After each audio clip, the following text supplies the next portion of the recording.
Chapter 1. In the depth of winter, the cold wind rustled the branches and leaves outside the window. The warm sun vied to shine into the room through the cracks of the window lattice. Sheng Jiaoyu's head was still groggy. There were all kinds of chaotic sounds ringing in her ears. She blinked blankly as she looked at herself in the mirror. "Young master, it's almost time." The young girl sat in front of the dressing mirror. Her loose black hair spread out like water on her thin and frail back. Her facial features were extremely good-looking. Her skin was as white as snow, her eyes and eyebrows were gorgeous. The plain light shirt inadvertently revealed half of her snow-white wrists, which were as clear and fair as jade. "Young master, if you don't go to the Eastern Palace soon, it will be too late. If you're late, you'll surely be punished by the Crown Prince." Seeing that she still looked sleepy and listless, the maidservant couldn't be helped but say again. After a while, the young girl's long eyelashes fluttered slightly. Her vision in front of her was a bit hazy. There was a slightly dazed look on her fair and beautiful lotus-like face. The Eastern Palace, the Crown Prince. The Crown Prince had already ascended the throne long ago. Sheng Jiaoyu blinked her eyes gently twice. As if the vision that had been shrouded in the dark and cold fog suddenly became clearer, she stared blankly at the little girl with double buns in front of her. This was Yunyan, the maidservant who attended to her personally. After the Sheng family was ransacked, she had never seen Yunyan again. All she saw were the fingers that the new emperor had someone send to her. Yunyan looked at the person who was in a daze and couldn't help muttering to herself.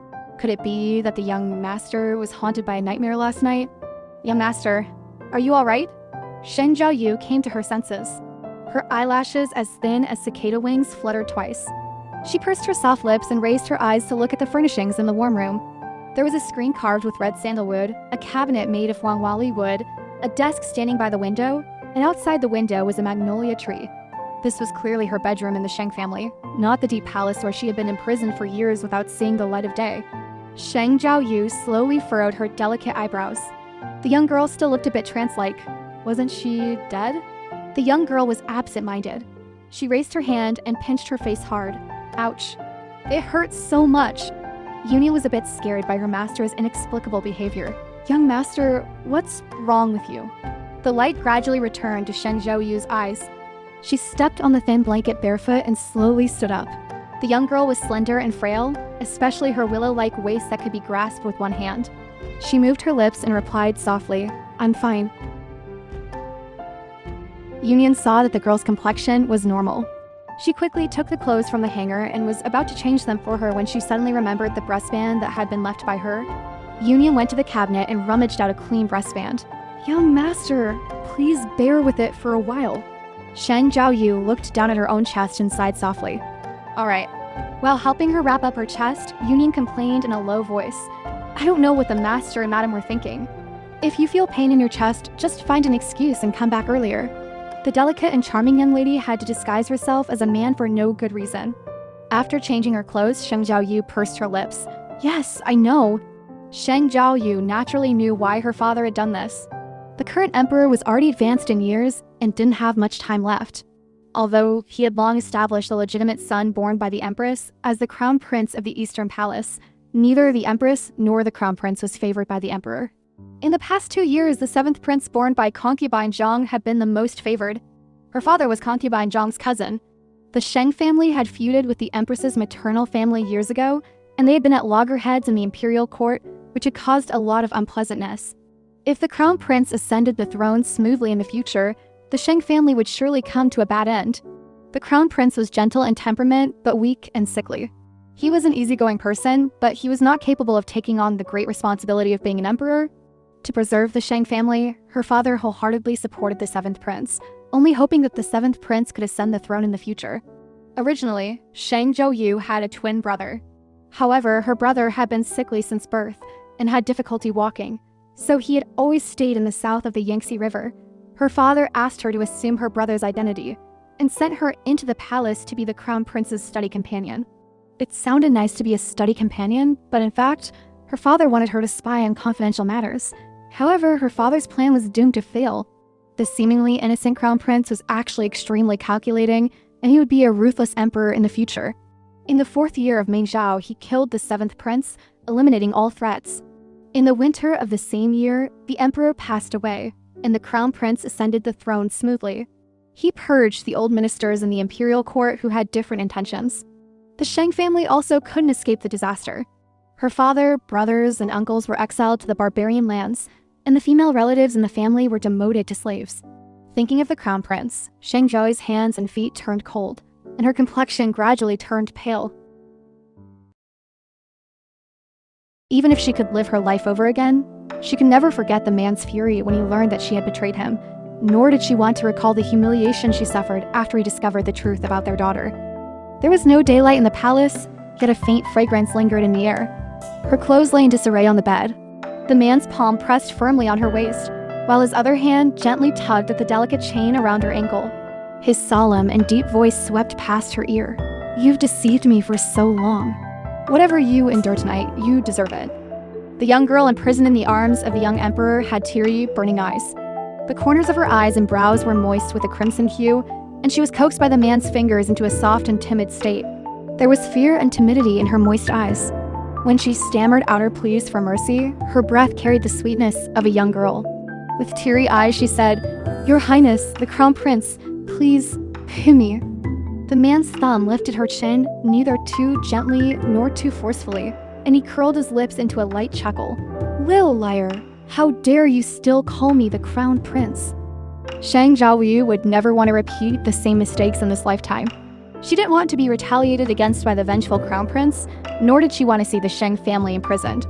Now, all she could do was persuade her father to abandon the idea of helping the 7th prince compete for the throne. However, her father had been plotting for so many years that it was not something she could persuade him to give up with just a few words. Sheng Jiaoyu furrowed her brow slightly, a faint sadness lingering on her face. This matter still needed careful planning. Union helped her tie up her long hair and glanced at the girl's pale complexion. "Young master, does your back still hurt?" The young master didn't know what mistake she'd made in the East Palace a few days ago. She was punished with 20 strokes by the Empress, and His Highness the Crown Prince didn't even plead for her. The young master endured the 20 strokes, managed to stagger back from the palace, and fainted from the pain as soon as she was helped into the room. It took her 2 days to recover from the injury, and she was still moaning in pain even in her dreams at night. Sheng Jiaoyu also remembered this incident. On the day Ju Qinglin, the heir of the Nanyang Marquis mansion, asked His Highness the Crown Prince to go drinking in the brothel outside the palace on the day of his suspension from school, it was said that several stunningly beautiful courtesans had just been sent from Yangzhou and had already been registered in the brothel. As a study companion, Sheng Jiaoyu naturally had to stop His Highness the Crown Prince from going to such a place of debauchery. His Highness the Crown Prince's casual gaze swept across her face, and his indifferent tone was quite intimidating. With a lazy tone, he taunted her. "Are you afraid that you'll be mistaken for a virgin courtesan in the brothel?" Ju Qinglin unfolded his folding fan and smiled. "Young Master Sheng has such delicate skin and tender flesh that it's indeed possible to be mistaken." Sheng Jiaoyu was both angry and ashamed, her face still pale. She pursed her lips and said seriously with a frown, "Your Highnesses, please don't make such jokes about me." She couldn't stop Ju Qinglin and the Crown Prince with just a few words, so she had no choice but to bite the bullet and go with them to the brothel outside the palace. The next day, when the Empress learned of this matter, she summoned her over and gave her a severe scolding, and punished her with 20 strokes of the cane. How could Sheng Jiaoyu not know that the Empress had long regarded her as a thorn in the side? It was just that since she was sent by the Emperor to be by the Crown Prince's side, the Empress couldn't take action easily. If not for this, she would surely have sent her away from the Crown Prince long ago. Recalling her past life, in order to win the trust of the Crown Prince, Sheng Jiaoyu had performed her duties as a study companion most diligently, even more earnestly than his other 2 cousins. She had racked her brains to gain the Crown Prince's favor back then, which was even despised by her colleagues. In this life, she had seen things clearly. She didn't want to curry favor with the Crown Prince again no matter what. The winter sunlight was bright, and skylarks perched on the branches and leaves. Today, Sheng Jiaoyu was wearing a moon-colored round-collar long robe. The belt around her waist was embroidered with intricate patterns. She was light in stature with a slender and graceful figure. She also had a delicate face, with a cold and indifferent look in her eyes and eyebrows, exuding a pleasant scent of books and ink. Standing in the sun, she became even paler with red lips and white teeth. One could tell at a glance that she had been brought up in luxury since childhood. When Master Sheng saw that his son hadn't entered the palace at this hour, his face darkened. "What time is it? Why are you still dawdling?" Sheng Jiaoyu lowered her small head and pursed her soft lips. "Father, I know I'm wrong." Master Sheng put his hands behind his back and glanced down at his son's docile expression, and his anger subsided a little. He then turned his head and ordered the servant coldly, "Hurry up and send the young master into the palace." It had been 7 or 8 days since Sheng Jiaoyue sent someone to ask for leave from the East Palace after being caned. Sitting in the swaying carriage, she couldn't help sighing. She really didn't want to go to the East Palace, that den of dragons and tigers again. What's more, she was afraid of giving herself away in front of the Crown Prince. If he discovered her true identity as a woman, her life might not be any better than in her past life. In just a short while, Sheng Jiaoyu arrived at the Eastern Palace. She lingered outside the palace gate for a long time, slightly tilting her slender neck to look at the blazing warm sun overhead. She clenched her fists on her own and summoned up the courage to step over the threshold.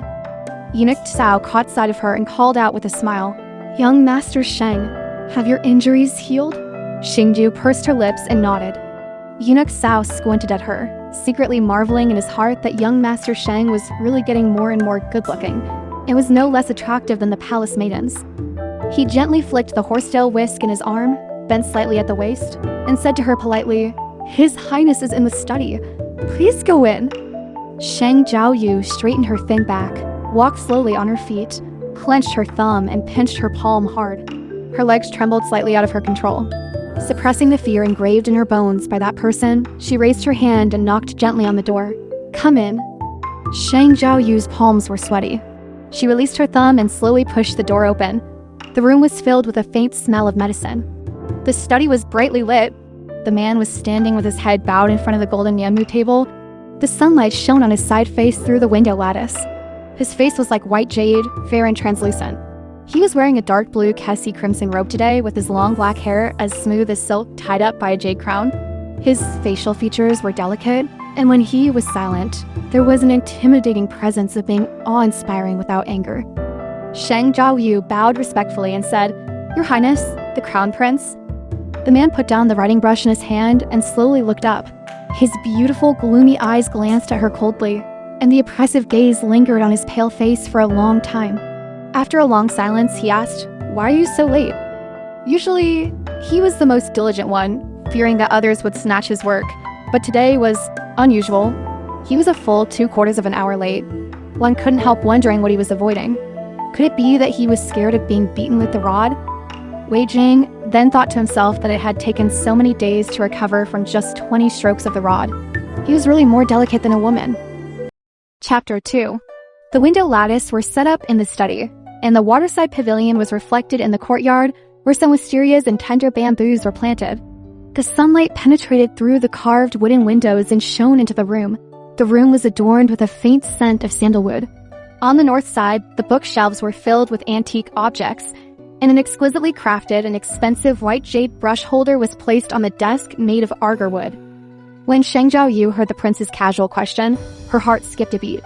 No matter how easygoing this person seemed, his nature was truly terrifying. Once he got serious, he would trample on others without mercy. She remembered the means the prince had used on her before and still felt terrified now. Sheng Jiaoyu's face turned a bit pale as she reluctantly concealed the uneasiness in her eyes and said, "I got up late." Wei Jing was skeptical. His scrutinizing gaze slowly lingered on her face. It was really strange that he should also have a day of getting up late. Sheng Qingyu entered the palace to become his study companion at the age of 6. When he was studying in the Imperial Academy before, he got up earlier than the rooster every day and was always the first to arrive at the school. Except for the days when he asked for sick leave, he had never been late. Wei Jing gradually shifted his deep gaze to her waist and hips. He couldn't help frowning. The waist was so loose that the sleeves of her clothes were empty. How could a man have such a slender waist? He asked, "Does your butt still hurt?" A momentary unnatural blush rose on Sheng Jiaoyu's face. She pretended to be calm and said, "Thank you for your concern, Your Highness. It doesn't hurt anymore." Wei Jing responded casually with a hum and then left her aside. The man slightly lowered his head and calmly dealt with official business. Sheng Jiaoyu's calves were numb from standing, and her knees were aching. Her delicate body was really too fragile. The gentle breeze blew and caused ripples. A strand of soft black hair slipped down to the side of her neck. She raised her hand to stroke her hair, causing her lapels to sway slightly. Her slender and fair wrist peeked out from the cuff, emitting a pleasant and refreshing fragrance with her every movement. It seemed that Wei Jing had just recalled her presence. He lifted his eyelids and cast a glance at her, saying, "Come earlier tomorrow and accompany me to the Millennium Temple." Sheng Jiaoyue was on the verge of making this matter clear to him. The emperor's health was failing, so the annual task of going to the Millennium Temple to offer prayers and chant scriptures had been entrusted to the Crown Prince. She had been trying her utmost to curry favor with the Crown Prince in recent years, yet with little to show for it.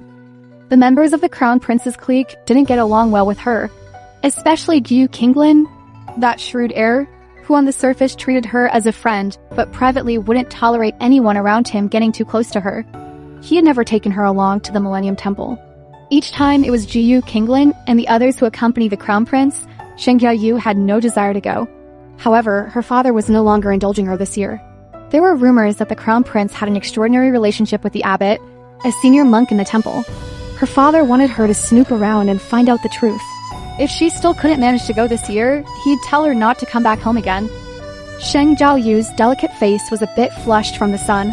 Her fair and tender skin couldn't withstand the sun's rays. Her smooth and fair complexion was tinged with a translucent pink, like a lotus emerging from water, looking pure and cool yet still retaining a touch of softness. Fine beads of sweat dotted her forehead as she said in a clear voice, "Your Highness, unfortunately, there will be a family banquet tomorrow." "I'm afraid I won't be able to make it." Wei Jing raised his eyes to scrutinize her. The young man had a figure as straight as bamboo, slender and graceful, with a face as white as jade, looking clean and handsome. His eyes were lowered, giving an appearance of docility, but his words took Wei Jing by surprise. Wei Jing was well aware of the Sheng family's calculating ways. He had kept Sheng Qingyu around simply because he considered him dispensable. Sheng Qingyu had been eager to accompany him to the Millennium Temple several years ago. There was no reason for him to suddenly change his mind. Wei Jing coldly eyed the young man's face, which was even more beautiful than a girl's, as he idly toyed with the jade thumb ring on his thumb, saying, "Suit yourself." Sheng Jiaoyu let out a sigh of relief. One couldn't rush things. She had to take it one step at a time. Presumably, by this time next year, she'd be able to extricate herself from the East Palace. She had been holding her breath since entering the room, not daring to relax at all. Her straight back was a bit stiff. After standing for half an hour, the pain in her feet made her frown. When the Crown Prince was around again, he ordered her, "Grind the ink."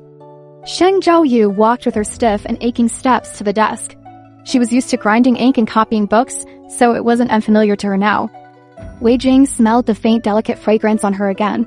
He was more particular about cleanliness than others, and always took great care of himself no matter when. The man frowned and asked, "What kind of fragrance do you use?" Sheng Jiaoyu was startled for a moment and replied, "I don't use any fragrance." Hearing this, Wei Jing's frown deepened. Out of the corner of his eye, the man caught sight of her fingers grinding the ink. They were a pair of hands that had never known hardship, slender and snow-white with distinct knuckles and neatly trimmed pinkish-white fingernails. In a short while, Wei Jing coldly looked away. He was about to lift his sleeve to pick up the cup on the upper right corner of the desk when his rough fingers accidentally grabbed the wrong place and tightly grasped her sleeve wrist. The young lad was greatly shocked and lost his usual composed and aloof demeanor. Wei Jing withdrew his hand, picked up the teacup, and took a sip of Longjing tea. His eyes, with a half-smile, swept across her face as he said in a cold voice, "What are you afraid of?" "Am I going to hit you?" Sheng Jiaoyu was a bit annoyed. She couldn't blame it on her conditioned reflex. She had suffered enough in her past life. The young emperor was full of vigor and was extremely energetic in tormenting people. Especially when it came to her who had betrayed and deceived him, he would never show mercy. He would even act recklessly in the imperial study. He would press her onto the couch, tie her wrists with the belt he pulled out from her waist, and the force of his embrace was like the bite of a wild beast. She had studied for so many years and had a bit of the integrity and pretended aloofness of a literati. She didn't know how to say pleasing words and often made the already angry new emperor even angrier. Sheng Jiaoyu also tried to seek help from others. However, among her former classmates or colleagues she had worked with, hardly anyone knew that she was a girl. Gu Qinglin was one of the very few who knew. Wei Jing never allowed her to meet outsiders. It was a rare occasion when she bumped into Gu Qinglin and others in the imperial study. At that time, Gu Qinglin looked at her with a complex expression, as if he wanted to say something but held back. He stared at her for a while and then looked away. It was hard to tell whether it was disgust or admonition in his tone. "No one can save you? Why did you have to provoke him of all people?" Even her former classmates and colleagues didn't like her just because she was a woman. After that day, Sheng Jiaoyu dismissed the idea of asking someone to plead for her in front of Wei Jing and asking him to spare her. Sheng Jiaoyu came back to her senses. Her delicate eyelashes, as thin as cicada wings, trembled slightly twice. "I was just distracted a moment ago." The dusk was gradually falling, and it was getting late. It was time for Sheng Jiaoyu to go back. She hesitated for a long while. Truly unable to stay any longer, she took a deep breath and said slowly in a polite tone, "Your Highness, I haven't had the chance to hand in the schoolwork I left unfinished to the master. May I return to my residence first?" Wei Jing gave him a deep look. The young man was slender. His swaying lapels covered his thin body. His eyes moved up slightly. The young man had rosy lips and white teeth, and his face was quite handsome. The man slightly curled his thin lips and said coldly, "So much trouble." Sheng Jiaoyu lowered her head because of his words. This angle just revealed a section of her slender and snow-white neck. Just by looking at it, one could imagine the smooth and delicate touch. Wei Jing's Adam's apple moved silently. In the dim yellow light, only the sharp and cold lines of the man's jawbone could be seen. His pale complexion showed an imposing air that made it hard to tell his joys in a nudge. The man slowly withdrew his gaze and snorted softly, thinking to himself that it was fortunate that Sheng Jiaoyu was from a prominent family. If this face had been born into an ordinary family, I'm afraid he would have been forcibly abducted by lechers and become a caged plaything on the bed. "Cao Yuan, see young Master Sheng out of the palace." Eunuch Cao, who was waiting outside, heard the prince's order and didn't dare to delay. "Young Master Sheng, please follow this old servant." Sheng Jiaoyu swallowed hard, keeping her expressionless little face taut, and said, "Seriously? Eunuch Cao, I know the way out of the palace." Cao Yuan said with a smile, "Take care, young Master Sheng." Sheng Jiaoyu left the palace before dusk fell. The Sheng family's carriage was waiting outside the palace gate. In the snowy days of midwinter, the cold wind was like a razor. Sheng Jiaoyu was both sensitive to cold and heat. The howling cold wind made her shiver. She carefully hid half of her face in the fox fur collar, and her thin fingers were also tucked into her sleeves. The carriage was spacious, with carved beams and painted rafters. A woolen blanket was laid inside, and the servants had lit incense early on. Sheng Jiaoyu felt waves of warmth as she got into the carriage. Union immediately draped a large red brocade cloak over her shoulders. The hood was lined with a circle of warm, snow-white fox fur. Then she poured a cup of hot tea for her. "Young master, have some ginger tea to drive away the cold." Union also called her young master when outside for fear that eavesdroppers might hear something they shouldn't, which would be troublesome. Her young master was of a delicate constitution. It had taken nearly half an hour to walk from the East Palace to the city gate. She mustn't let him catch a cold. Sheng Jiaoyu didn't like ginger tea, finding it too bitter. She wrinkled her brows and gulped down half a cup of ginger tea, her little face puckering up. Union quickly handed her the preserved fruits she had prepared in advance. Only when Sheng Jiaoyu tasted the sweetness did she manage to suppress the bitterness in her mouth. The carriage moved steadily along the main road. Remembering the scene of serving the Crown Prince today, she still had lingering fears. She was truly afraid of Wei Jing, extremely afraid of this man. In the past, she'd also been deceived by him, thinking that he was an easygoing person. But after all, how kind-hearted could someone who was going to be the emperor be? He was deep and reserved, with a venomous heart. Sheng Jiaoyu sighed. "Union, I don't want to pretend to be my elder brother anymore." Union also felt sorry for her. Every day when she bound her chest, she thought the young lady was pitiful. At the time of growing up, she still had to bind herself so that others wouldn't notice anything amiss. The carriage swayed as it passed through the ice and snow. Jiyu Qinglan happened to be entering the palace. Out of the corner of his eye, he caught sight of the carriage outside the red walls and vermilion gates. The eyes of his attendants in confidence immediately followed his gaze. "Young Master Jiu, that's the carriage of the Sheng family." Jiyu Qinglan idly played with the tassels on his jade pendant. I saw it. The attendant had seen the young master of the Sheng family several times. He clicked his tongue, glanced at his master's face, and seeing nothing amiss, continued, "Young Master Sheng is truly the most fastidious man this servant has ever seen."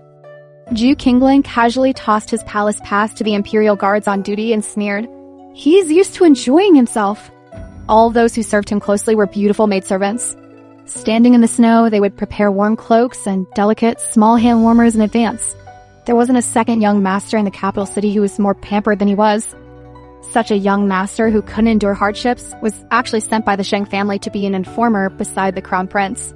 Sheng Jiaoyu did have some talent, but the most abundant thing in the world was talented people. What was he anyway? He just had a good-looking face, and his pretentious and aloof nature was disgusting. Zhu Qinglin detested this person extremely.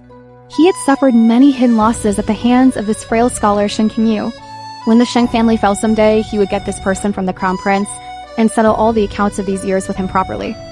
The man's narrow eyes narrowed slightly, and the usual kind smile he showed to everyone was gone from his face.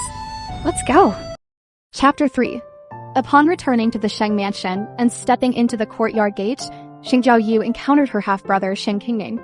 The young man was tall and slender.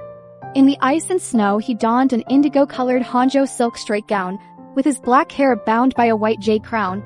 His face was fair and his features were cold and comely. The servants behind him were coaxing their master to return to the house, drink ginger soup, and then proceed to the main courtyard. The young man knitted his brows slightly and said, "I'm fine." The old servant, observing the biting frost, was extremely worried. "Sixth young master, if you catch a cold or something untoward happens, third madam will surely not spare me."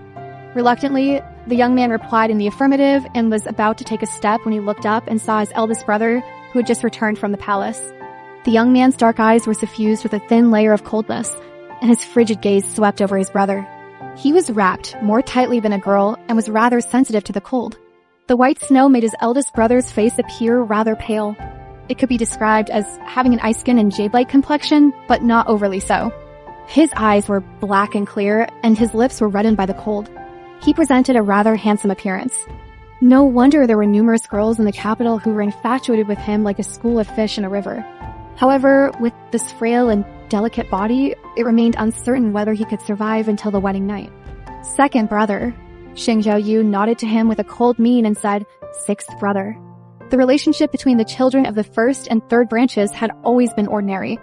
Regardless of how slow Sheng Jiaoyu was, she had perceived over the years that this half-brother from the third branch must hold her in contempt in his heart.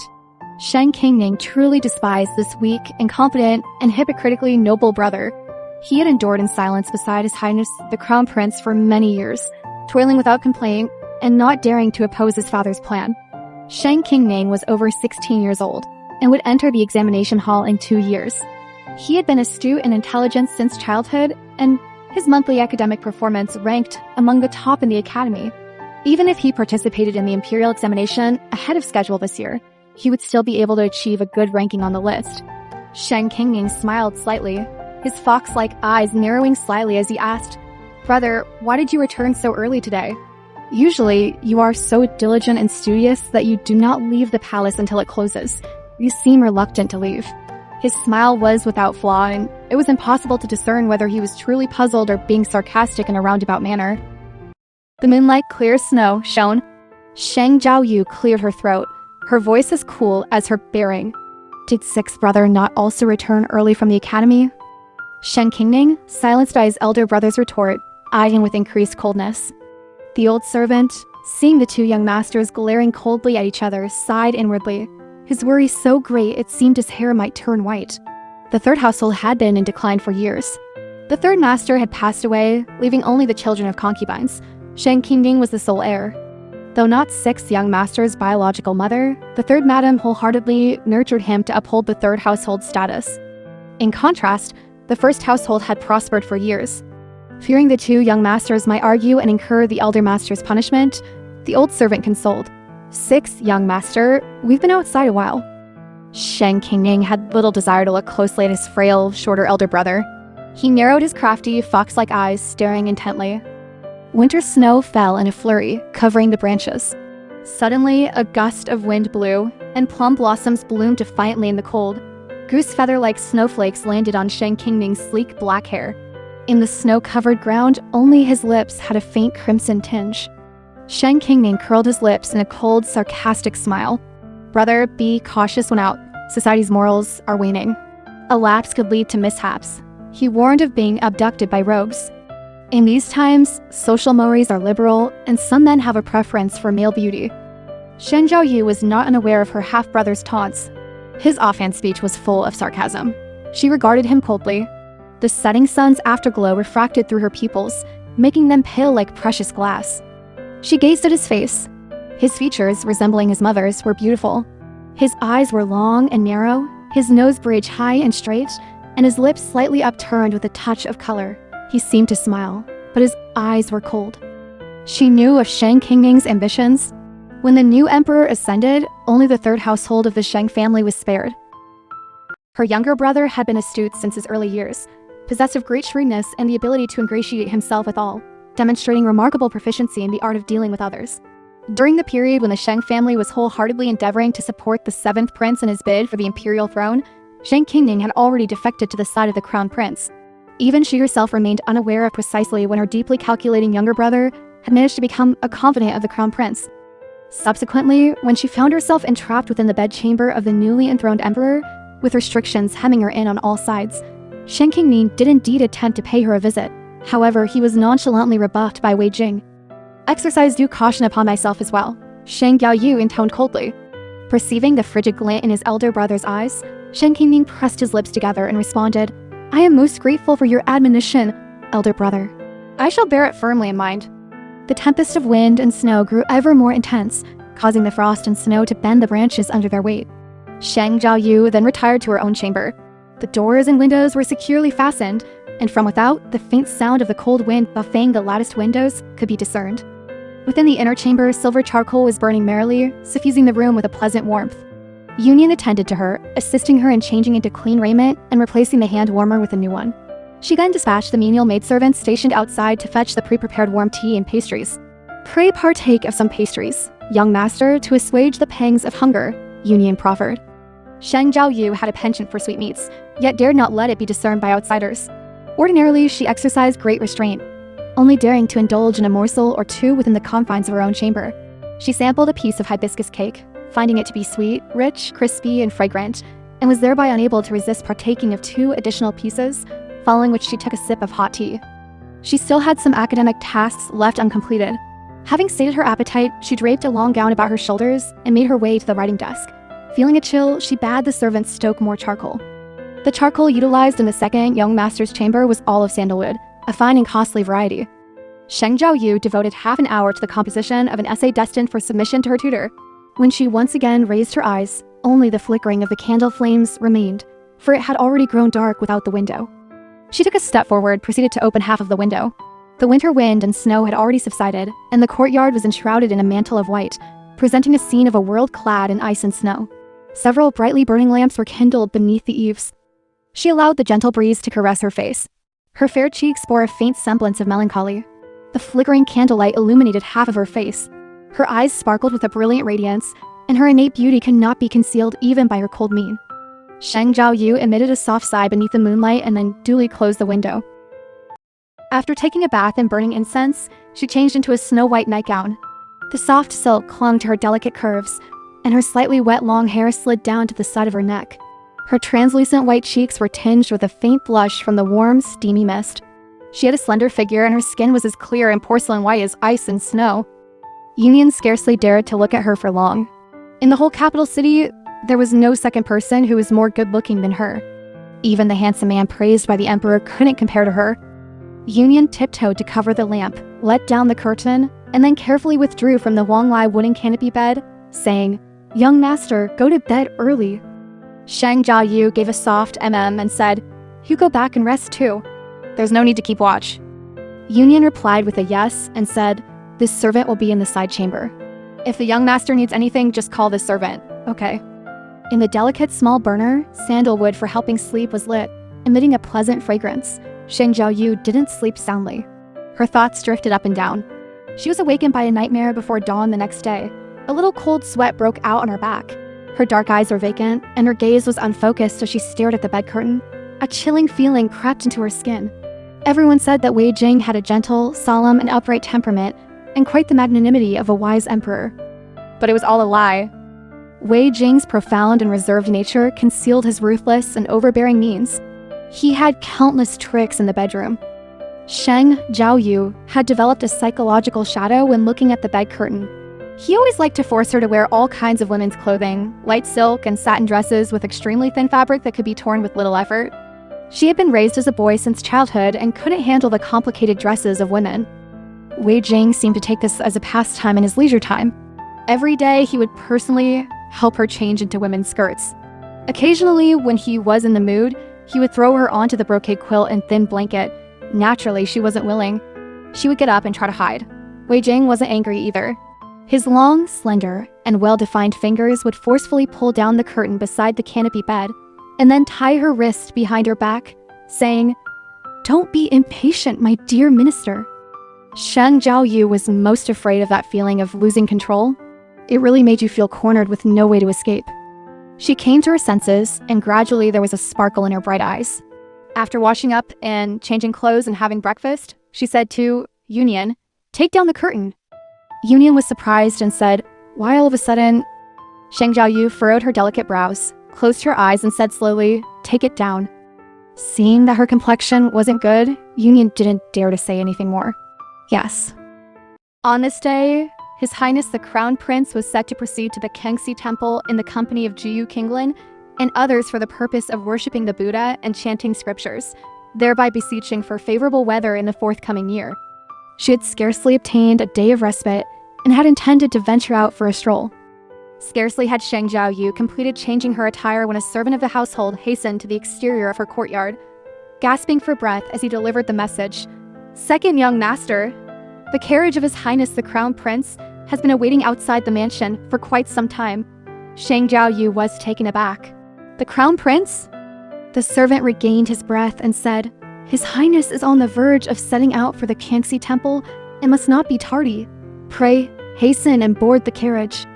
Sheng Jiaoyu's countenance turned slightly pallid. On the previous afternoon, she had unequivocally informed the Crown Prince within the study that there were affairs at home and that she might be unable to accompany him to the Kangxi Temple. How could it be that merely one night had elapsed and the Crown Prince had altered his decision? Urged insistently by the servant, Sheng Jiaoyu had no alternative but to follow him to the outside of the Sheng mansion. Eunuch Cao, upon espying her, beamed once again and said, "Young Master Sheng, do make haste." Sheng Jiaoyu raised her eyes and cast a glance at the carriage before her, her brows furrowing slightly. The steeds were of lofty stature, and the four-horse carriage was both sumptuous and steady. Eunuch Cao slapped his own pate and barked coldly at the servants in his wake. "Why do you not promptly fetch that small stool for young Master Sheng to step upon and offer him support?" It was not that Eunuch Cao was partial against this delicate young master of the Sheng family. Truly, his stature was indeed not overly tall. Being 2 years younger than the Crown Prince, there was nevertheless a rather conspicuous disparity in height. Had the Sheng family not provided him with sufficient nourishment? His physique was truly rather frail. Sheng Jiaoyu declined any assistance and clambered onto the carriage unaided.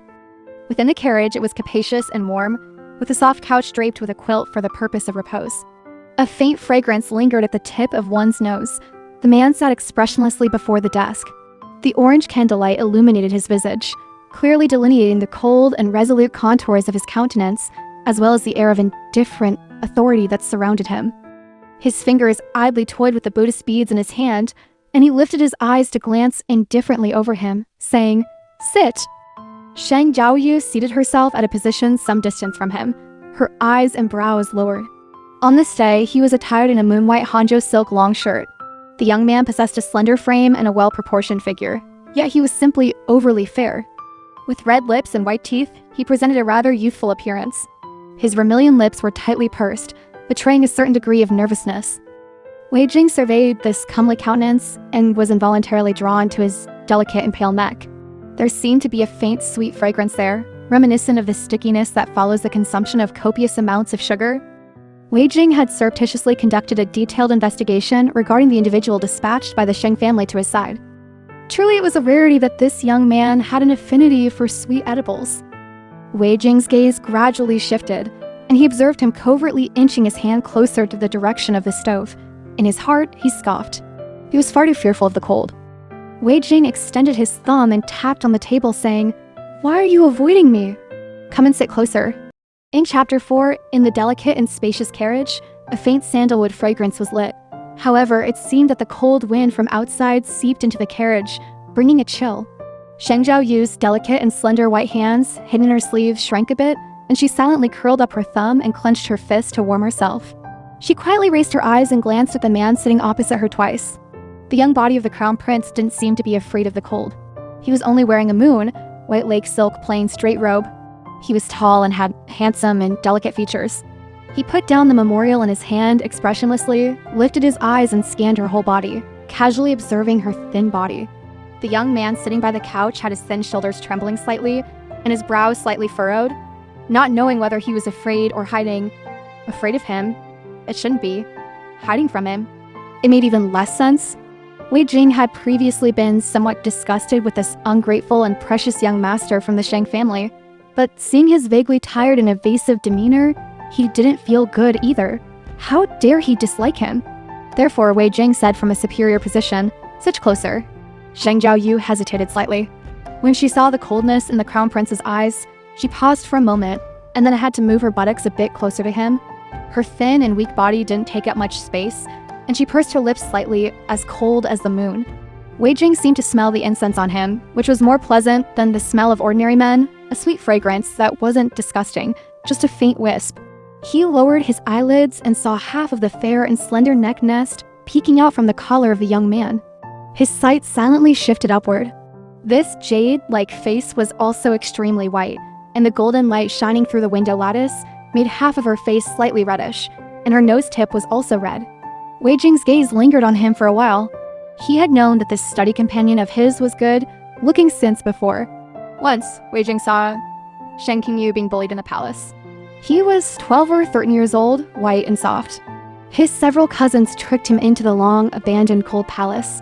They threw him to the ground hard, then grabbed his collar and pushed him against the mottled red wall, becoming angry and fierce like the lords of the underworld, shouting, "Don't you dare approach Crown Prince cousin again, do you know?" He was too weak to escape, even though his face was flushed from struggling. His trembling eyelashes, wet black eyes, and flushed cheeks made people look at them somewhat blankly. The Crown Prince witnessed with his own eyes, his two cousins looking at his beautiful and frail face with a moment of daze and astonishment, and the initial cruelty was no longer seen. With this face, if he wanted to serve others with his looks in the future, there would be many men who would take the bait. However, Wei Jing had always been disgusted with homosexuality. The carriage was moving slowly with the wooden window half open. The wind that blew after the snow contained moisture and penetrated into people's bones. After being exposed to this wet wind for a while, Sheng Jiaoyu couldn't bear it. She hid her fingers further and further inside. She was in such a hurry to go out this morning that she didn't even have time to put on a cloak. Enduring the cold, she asked in a low voice, "Your Highness, yesterday evening, Wei Jing suddenly interrupted her. "Since you asked to go before, there is no reason to go back on your word." Sheng Jiaoyu was left speechless and sat quietly with her head down. She had originally planned to keep her mouth shut until arriving at the Qianxi temple to avoid offending the Crown Prince. However, she really couldn't withstand the biting cold wind, and her calves were frozen stiff. She raised her eyes, her eyelashes trembling slightly, and said, "Your Highness, could you please close the window?" "I'm afraid you'll be affected by the wind." Wei Jing silently cast a glance at her. His deep black eyes held a hint of a smile. Unconsciously, some grievance showed on the young man's face. The corners of his eyes were reddened by the wind, and his eye sockets were also a bit moist. It had slipped his mind that Sheng Jiaoyu couldn't bear the cold, and yet he had so righteously claimed to be afraid for him. Facing the Crown Prince's intimidating gaze, Sheng Jiaoyu felt great pressure. Wei Jing raised his hand to close the window and then ordered the people outside the curtain in a commanding tone, "Bring a brazier!" Not long after, a servile servant beat him in. There was charcoal burning in the gilded hollow pattern brazier for heating. Sheng Jiaoyu felt more comfortable and naturally relaxed her brows. Her complexion looked even softer, with a rosy tint on a white base, and her skin was delicate and fair, looking better than that of a girl with rouge and powder on. Suddenly, Wei Jing reached out and pinched his cheek. The boy who was pinched was immediately stunned.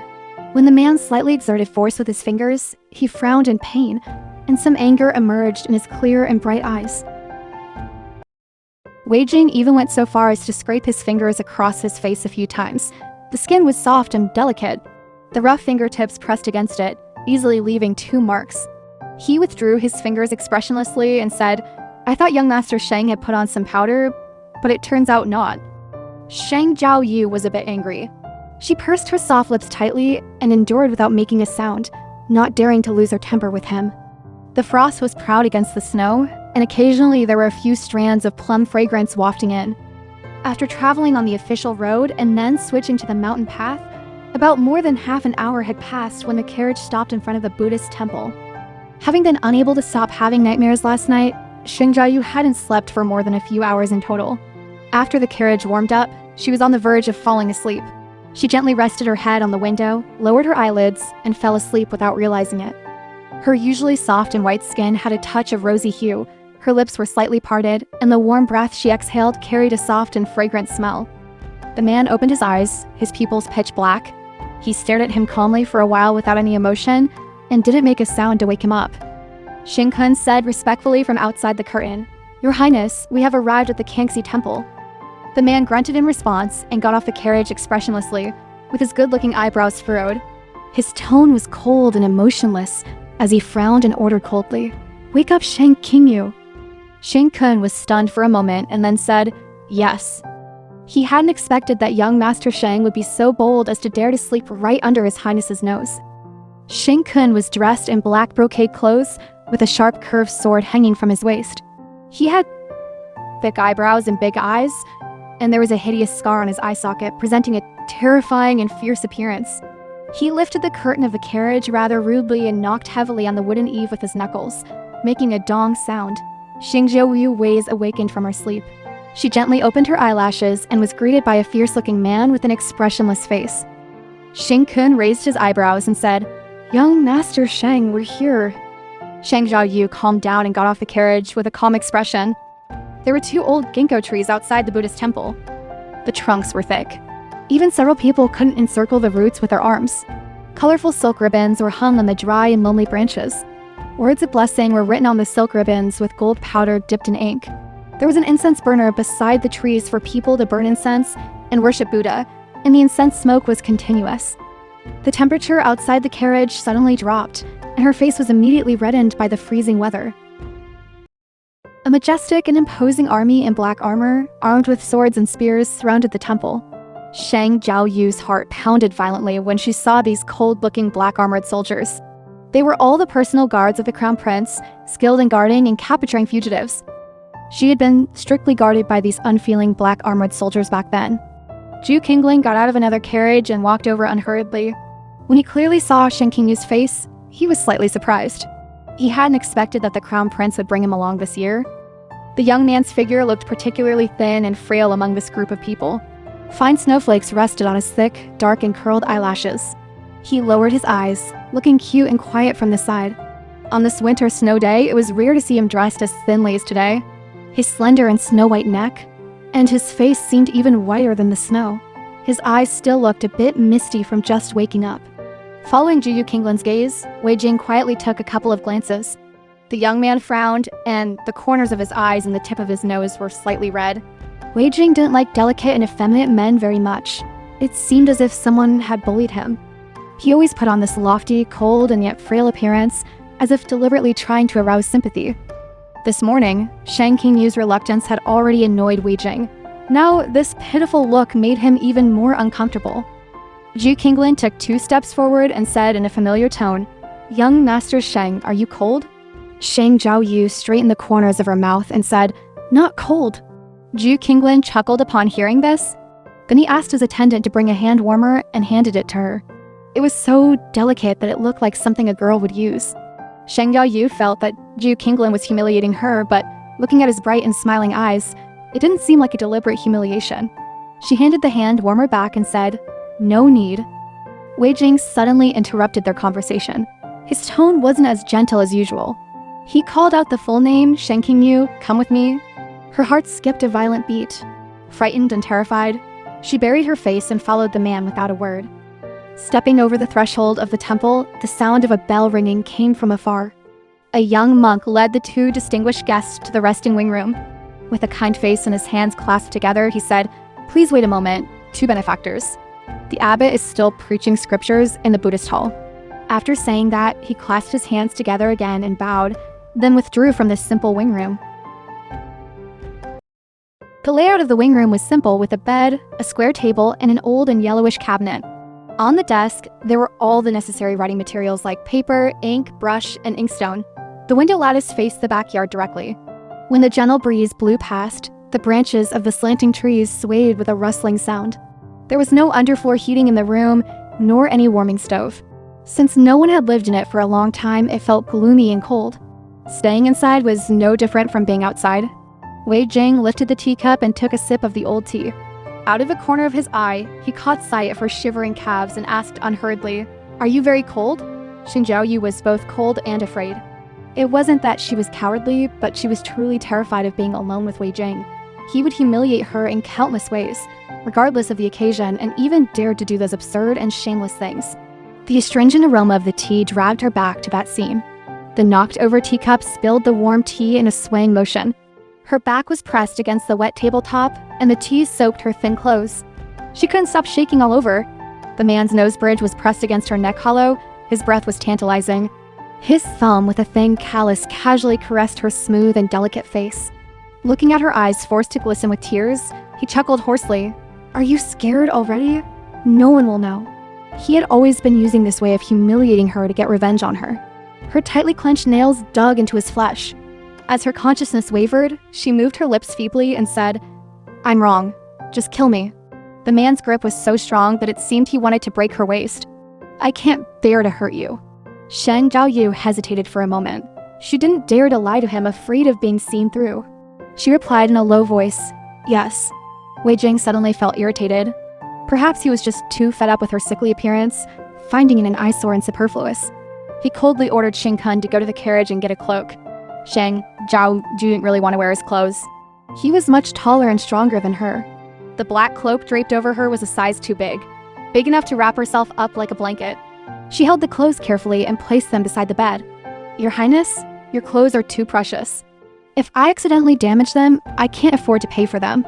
The hanging window reflected the moon, and its bright and clear light shone on her side face. Her dark eyes with thick lashes, her delicate and fair skin, and the unusual light red on the tips of her ears were all due to the cold. He looked down and said this false statement, not being very skilled at lying. Wei Jing's eyes were cold and sharp. It wasn't that he couldn't see her embarrassment and panic. After hearing her full of flaws and perfunctory excuses, he sneered coldly, "Stop putting on an act." Sheng Jiaoyu was coldly rebuked by the man. She was in a dilemma about whether to wear this precious cloak or not. For a moment, she was stuck in a deadlock, with her brows unconsciously furrowed and her small, stern face showing a distressed expression. Her eyes remained cold, but because of her delicate and soft facial features, her look didn't seem as serious as before. Cold winds seeped through the walls of the wing room. Outside, the snow was getting heavier, covering everything with frost and snow, and the wind that swept in carried sharp ice chips. It whistled as it beat against the old carved wooden door. Seeing that she didn't appreciate his kindness, Wei Jing wouldn't force her. Whether she wanted to wear it or not was up to her. Anyway, it wasn't him whose legs were frozen stiff. The man pursed his lips straight, feeling somewhat displeased in his heart. Sheng Jiaoyu had indeed been acting a bit strange these 2 days. Why was she standing so far away from him? She seemed to be avoiding him as if she were afraid of getting involved with him. He didn't know who it was that used to go to great lengths to figure out and please his preferences in the past. She had done many things like shamelessly courting disfavor. Could it really be that she was scared by the beating from his mother, the queen? Sheng Jiaoyu's courage shouldn't be that small. Amid the wind and snow, the black armored soldiers outside the courtyard seemed impervious to the cold, standing guard in the dark with a fierce and solemn air. Sheng Kun stood at the bottom of the steps. Through the door and window, he reported to the man inside the room, "Your Highness, Master Yuan Liao is already in the side wing room." After a moment of silence, the door was pushed open from the inside. The gust of wind and snow blew into the room with a chilly whistle. The man's robes flapped. He had changed into a round-collared robe made of precious blue brocade, with a black cloak embroidered with golden threads in the shape of cranes on the outside. He looked majestic and solemn, and his cold and solemn face added a rare fierceness in this cold weather. He wore a pair of black court boots on his feet.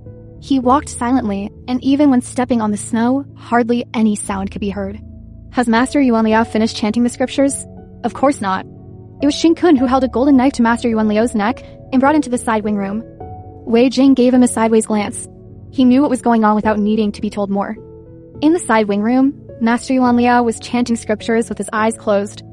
Wei Jing pushed the door open and took off the Buddhist beads on his wrist.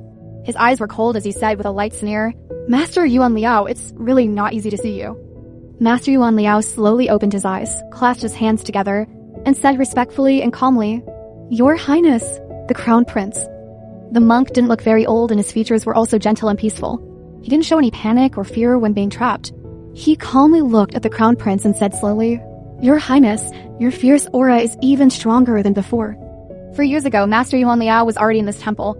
He bluntly said that the Crown Prince had a heavy murderous aura and a violent temperament, and was born with a lonely and fierce fate like the King of Hell. His murderous and violent nature was hard to dispel, which was frightening. Over the past few years, Wei Jing had already perfected the art of concealing his emotions. Even when looking directly into his eyes, it was difficult to make out the thick, impenetrable darkness in the man's eyes.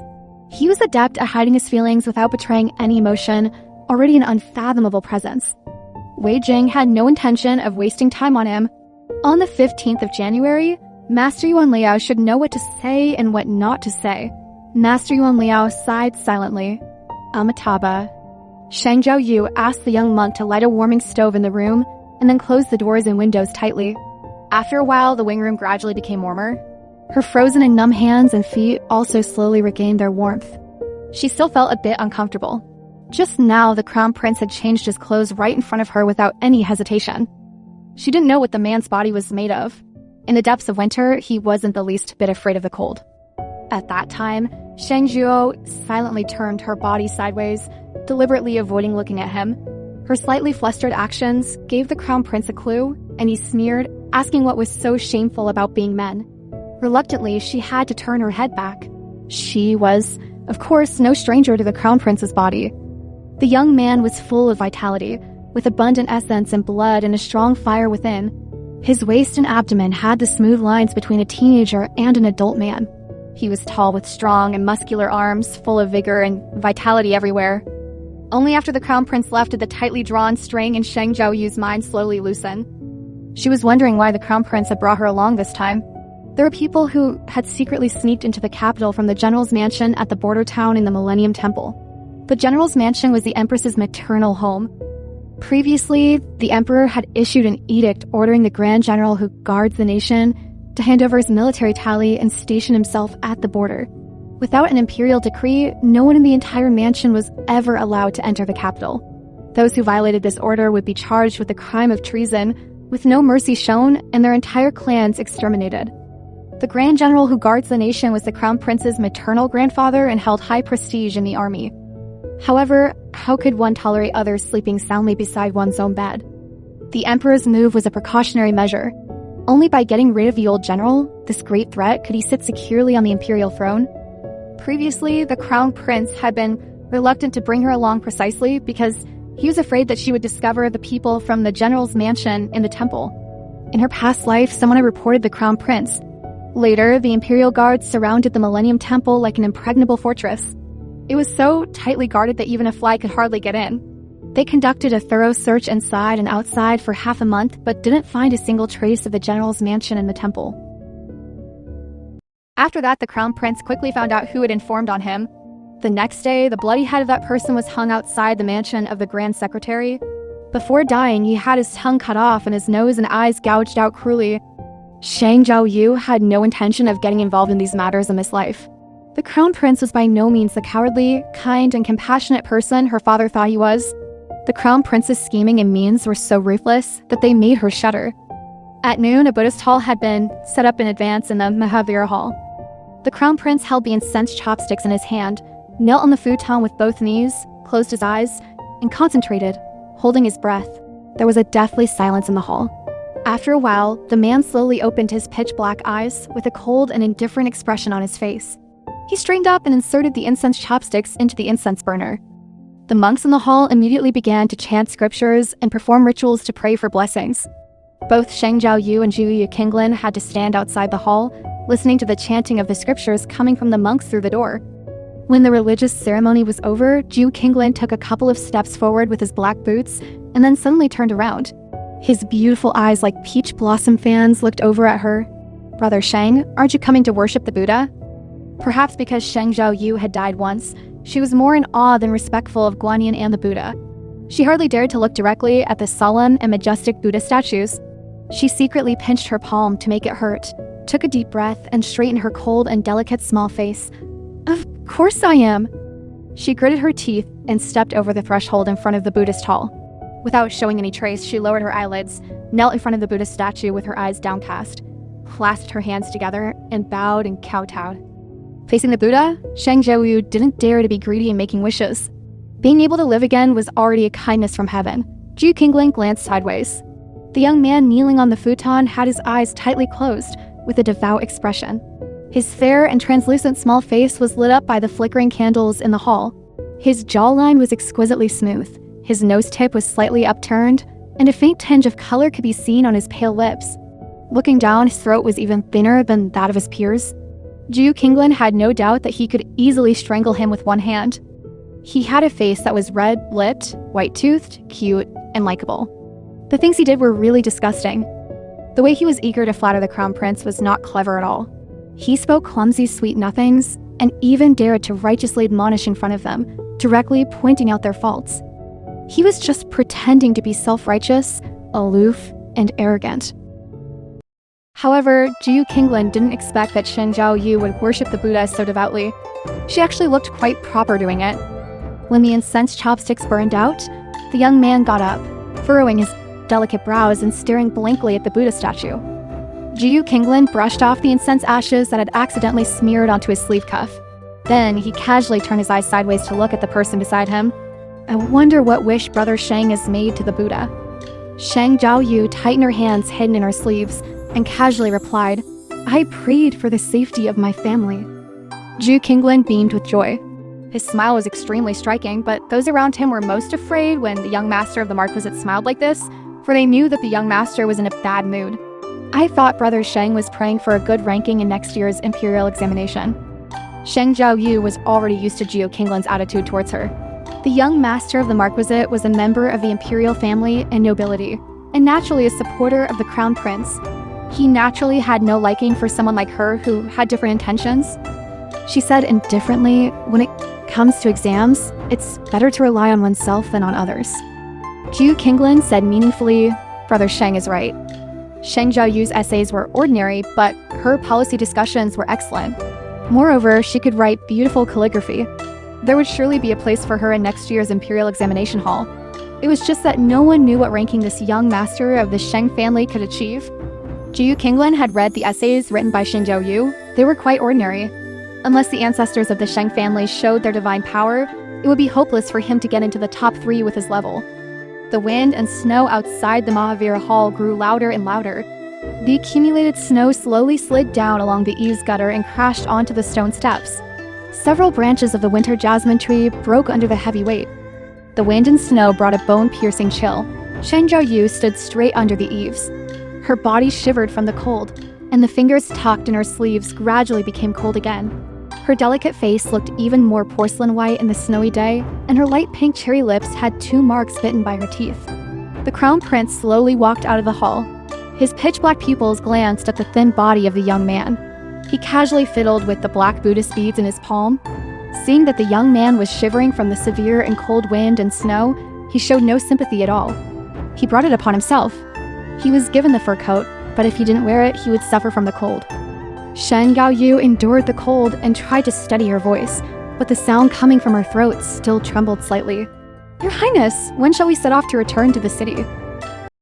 The Crown Prince raised his head to look at the heavy snow falling from the sky. In just a short while, the snow in the courtyard was almost up to his calves. He then shifted his gaze to the thin and pale face of the young man. He really looked pitiful. "We can't leave today." The Crown Prince's eyes were cold and clear. "We'll go back when the snow stops in a couple of days." Staying a few more days in the Millennium Temple during the New Year's Eve wouldn't do any harm. Besides, their group was trapped in the Millennium Temple by the heavy snow today. Sheng Jiaoyu didn't know if the heavy snow was just an excuse made by the Crown Prince. The young general outside the border town was in the temple right now. Maybe they had some important matters to discuss, and thus needed to stay a few more days. Since that was the case, even if she asked again, the Crown Prince wouldn't set out to return to the capital. The wind and snow ruffled the young man's long black hair, and his lapels fluttered slightly, as if he was bathed in the clear moonlight. The Crown Prince stared at his side face for a moment, and then a young monk came over to lead the several honored guests to their rooms in the side chambers. The place where Sheng Jiaoyu was staying was next to the side chamber where the Crown Prince was staying. She went back to her room, closed the door properly, and then asked the young monk for an extra quilt and some charcoal to keep warm. As soon as she finished making the bed, she felt a dull pain in her chest. Her chest seemed to have developed a bit more than other girls. After a long time, her tightly bound chest would start to hurt. Sheng Jiaoyu unfastened her lapels, took off her outer and inner garments one by one, and finally unwrapped the white cloth wrapped around her chest. She immediately felt relieved. She put on her clothes again. Just as she was about to rest, there was a knock on the door. Sheng Kun came over with a message. "Young Master Sheng, His Highness asks you to come over right now." Sheng Jiaoyu subconsciously grabbed the quilt to cover her body. Did he say what it was about? Sheng Kun said, "I'm not in a position to ask." Sheng Jiaoyu cleared her throat. "Wait a moment, please." Sheng Kun snorted coldly. Is young Master Sheng going to make the Crown Prince wait? His voice was so cold that it seemed he would kick the door open in the next second. In a hurry, Sheng Jiaoyu grabbed the cloak given by the Crown Prince. The moment she tied the sash, Sheng Kun pushed the door open very rudely, curling his lips. "Young Master Sheng, please be quick." Sheng Jiao walked to the adjacent side chamber with her chest slightly hunched. The Crown Prince was sitting in front of the small table on the soft couch. There was a chessboard on the table. The man's faint gaze looked over at him. Perhaps because she hadn't tidied herself up properly, Sheng Jiaoyu felt a tingling on her scalp and felt uneasy in her heart when stared at by that gaze. She was afraid that the Crown Prince's sharp eyes would notice something was wrong with her. The man caught the flash of resistance on his face, tapped his fingertip on the table, and a faint cold smile curved his lips. "Sit,"